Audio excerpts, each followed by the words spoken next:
सूफी संतों की। दोस्तों आदाब, नमस्कार। आप सभी का स्वागत है हमारे न्यू मिरेकल प्रोडक्शन इस यूट्यूब चैनल पर। दोस्तों 2 हफ्तों से हमने शुरू की है सूफी संतों की कहानियों की सीरियल और आप सब इस सीरियल को बेहद पसंद कर रहे हैं, इसलिए आप सभी का शुक्रिया। इस सीरियल की शुरुआत में हम जानकारी ले रहे हैं अत्यंत उच्च कोटि की सूफी संत राबिया के जीवन के बारे में। आइए देखते हैं इसी श्रृंखला की अगली कड़ी आज के एपिसोड में। बिस्मिल्लाहिर्रहमानिर्रहीम। एक व्यक्ति ने सर पर पट्टी बांध रखी थी। पूछने पर बताया कि सर में दर्द है। राबिया ने पूछा, तेरी उम्र क्या है? बोला 30 बरस। पूछा, इन 30 बरसों में बीमार रहा या तंदुरुस्त? बोला तंदुरुस्त।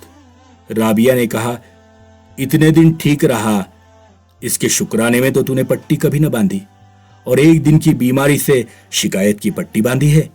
वो छुरी भी पास में रखती थी, इस भय से कि वो महबूब और उनमें जुदाई पैदा ना कर दे। एक बार 7 दिन तक रात दिन कुछ न खाया। 8वें दिन भूख लगी। प्याले में कोई रसा दे गया था।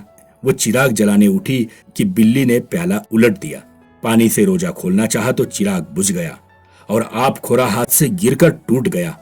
दुखी होकर चीख उठी, या अल्लाह, ये क्या है जो तू मेरे साथ कर रहा है? आवाज आई, ऐ राबिया, अगर तू चाहे तो दुनिया की नेमत तुझे दे दूं और अपना गम तेरे दिल से निकाल लूं।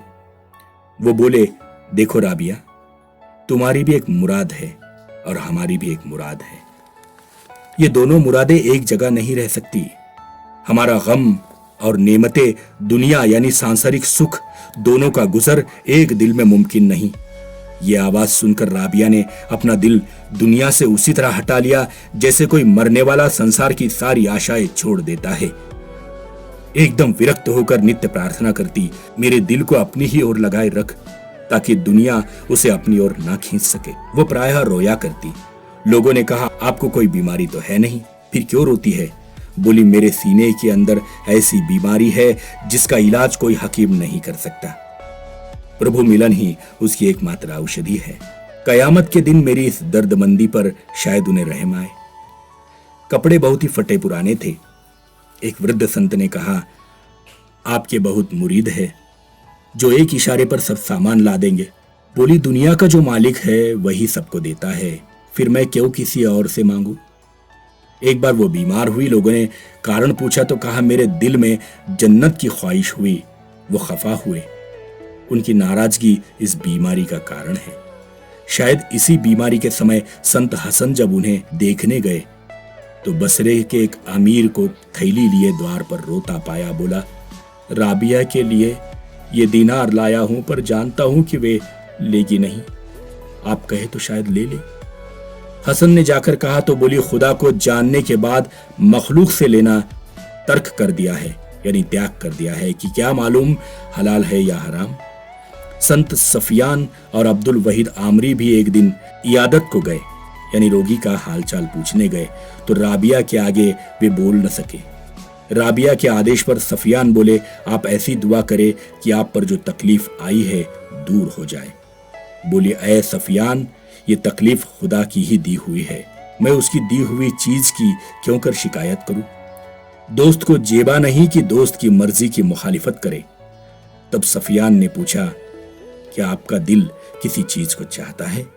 बोली, साहब इल्म यानी ज्ञानी होकर कैसी बात पूछते हो? मैं बांदी हूं यानी सेविका हूं, बांदी की अपनी ख्वाहिशें ही क्या? फिर बोली, 12 बरस से मेरा दिल खुरमे खाने को कह रहा है और वो बसरे में है भी बहुत सस्ते, लेकिन अब तक मैंने नहीं खाए इसलिए कि मैं बांदी हूं। मालिक की मर्जी के बिना अपनी मर्जी से कुछ करना कुफ्र है यानी नास्तिकता है। सफियान बोले, आपकी बातों में दखल देने की किसी की ताकत नहीं, फिर कुछ नसीहत चाहिए। राबिया ने कहा, अगर तुम्हें दुनिया की मोहब्बत न होती तो तुम नेक मर्द होते। सफियान चौंके, यह आप क्या कहती हैं? राबिया ने कहा, मैं सच कहती हूं। राबिया का मतलब था कि संसार का प्रेम तुम्हारे दिल में ना होता तो संसारी बातों की तुम चर्चा ना करते। संसार अनित्य है, इसलिए संसार की सभी चीजें नाशवान है, फिर भी तुम पूछते हो कि मेरा दिल क्या चाहता है। सफियान के दिल को यह बात लग गई तो रो पड़े। ईश्वर से प्रार्थना करने लगे कि या अल्लाह, तुम मुझसे राजी हो। राबिया बोली, ऐ सफियान, तुम्हें लाज नहीं आती कि उसकी रजा ढूंढते हो जबकि तुम खुद उससे राजी नहीं हो। मालिक बिन दीनार नाम के संत मिलने आए तो देखा कि एक टूटी हुई बंधनी रखी है। उसी से वे वजू करती और पानी पीती। एक पुराने बोरिए पर बैठी थी और सर रखने के लिए ईंट थी। बोले, बहुत से अमीर दोस्त है, कहे तो आपके लिए कुछ मांगू। वो बोली, क्या मुझे, तुम्हें और अमीरों को देने वाला एक नहीं है? संत बोले, एक ही है। वो बोली, क्या वो हमें भूल गया है और दौलतमंदों की उसे याद है? नहीं तो क्यों उसे याद दिलाएं? हमें यह हाल पसंद है क्योंकि उसको पसंद है। सफियान ने देखा कि राबिया शाम से नमाज के लिए खड़ी हुई और सुबह कर दी।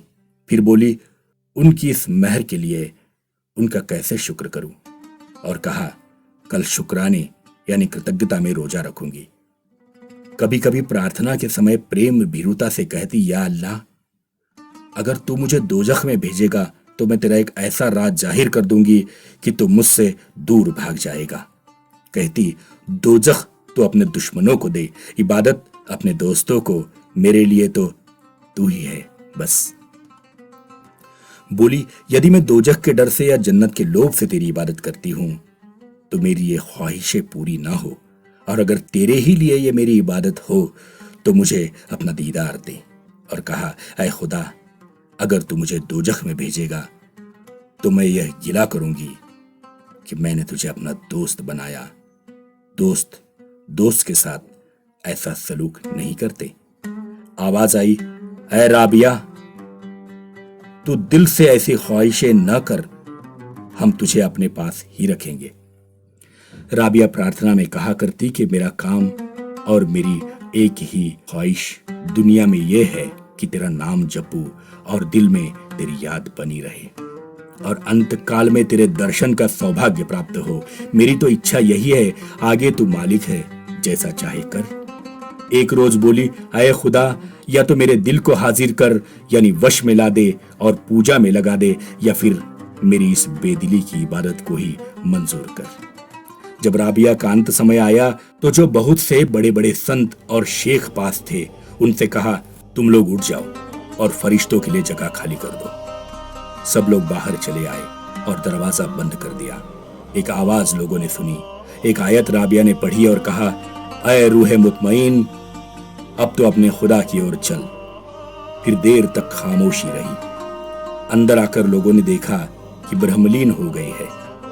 उपस्थित संतों ने कहा, राबिया दुनिया में आई पर कभी प्रीतम यानी खुदा की किसी तरह की कोई अवज्ञा नहीं की और न कभी अपनी तरफ से यही कहा कि ऐ खुदा, तो मुझे इस तरह रख या उस तरह। मालिक से ही जब उन्होंने कभी कुछ न मांगा तो फिर बंदों से तो वो मांगती ही क्या।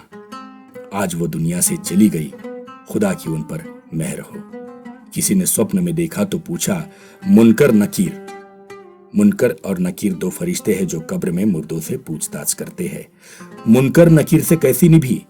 राबिया ने जवाब दिया कि जब वे आए और उन्होंने मुझसे सवाल किया कि तेरा रब कौन है, तो मैंने कहा कि पलट जाओ और उनसे कहो कि जब तूने एक नादान औरत को इतना मशगूल होते हुए भी कभी न भुलाया तो वो तुझे क्यों कर भूल जाती। हालांकि दुनिया में तेरे सिवा किसी से उसे वास्ता न था, फिर क्यों फरिश्तों के जरिया उससे सवाल करता है। दोस्तों, सच में सूफी संत राबिया का जीवन बड़ा ही अनोखा है, ये हम देख रहे हैं। अगले एपिसोड में हम जानकारी लेने वाले हैं इब्राहिम बिन अहदम इनके जीवन के बारे में। देखते रहिए और सुनते रहिए हमारा ये चैनल और इस चैनल को जरूर सब्सक्राइब करें। शुक्रिया।